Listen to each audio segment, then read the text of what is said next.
Hey guys, this is Miss Jolly, and I'm going to be sharing another book with you today. The book that I'm going to be sharing with you today is Silver Packages. And you can see it right here, Silver Packages.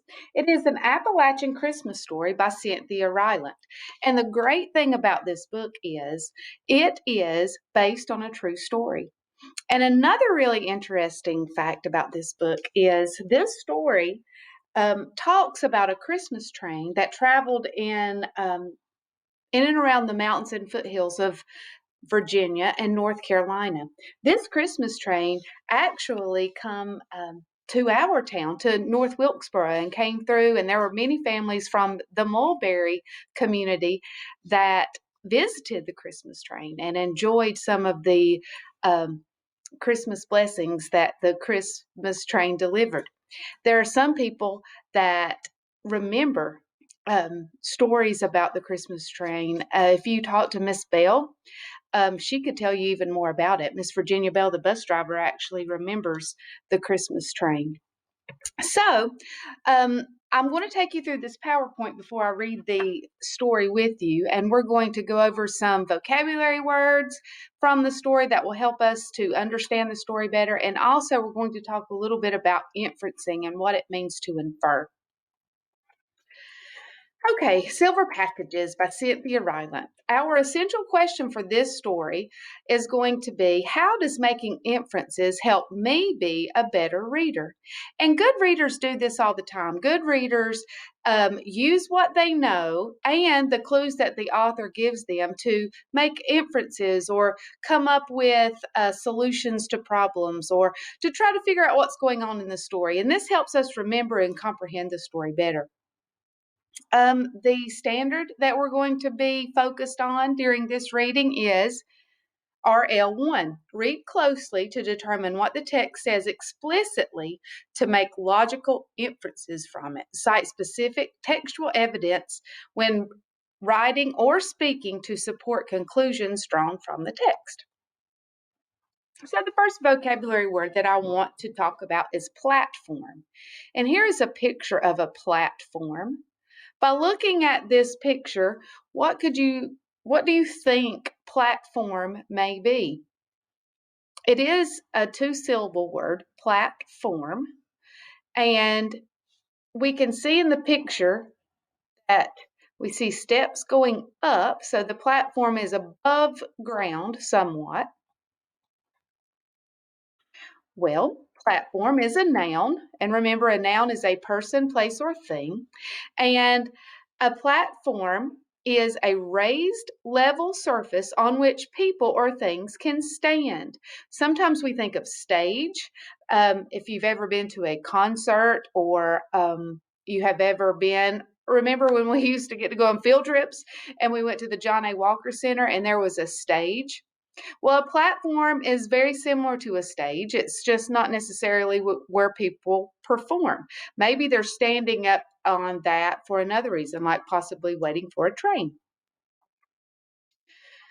Oh, this is a sad picture. Weep. When we think of someone who is weeping, what do we think of? What do we think weep might mean? Well, you can tell he doesn't look happy. That's for sure. He looks sad or maybe even hurt. Weep is a verb, which is an action word. It means to express grief or sorrow or any overpowering emotion by shedding tears. And sometimes we weep when we are hurt physically. Maybe if you fell and broke your leg or fell and scraped your knee and it hurt really bad, you might weep because you were hurt. Or you could also weep because you feel some sort of sorrow inside. Someone's hurt your feelings or something terrible has happened, and that might make you weep. Holster. Holster. Those of you who like to watch westerns or cowboy shows, you might know what a holster is. A holster. A holster is a noun. It is a holder for carrying a handgun or other firearm, typically made of leather and worn on a belt or under the arm. Holster. And you could actually have a holster that holds other things besides just a handgun or a firearm. If you have, some people have holsters for their cell phones. Maybe they have some sort of clip or something on their belt that holds their cell phone holster. Debt. This time of year, you might hear people talking about debt. It's when you owe someone money or something else valuable. Maybe you've borrowed something. If you borrow a pencil from a friend, until you give that pencil back, you're in debt to that person for that pencil. And so, anytime that you have debt, it is something that is owed or due, or maybe overdue. Something, typically money. Most of the time when we think of debt, we think of money. But like I just said, it could be borrowing a pencil or borrowing anything. If you, until you give it back, it is owed back to the person that it's belonged to. And so that is debt. Now we're going to talk just a minute about making inferences and what it means to infer.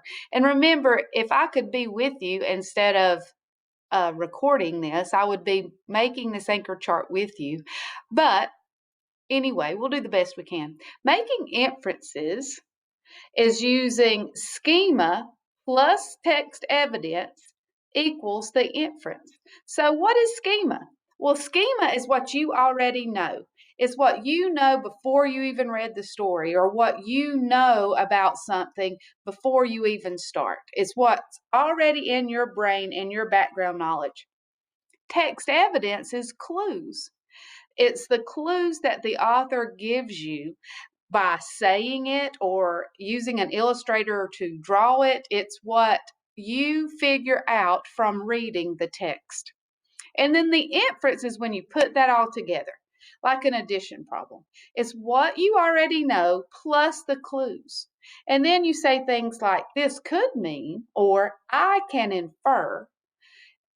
Figure out something in the text that the author did not tell you.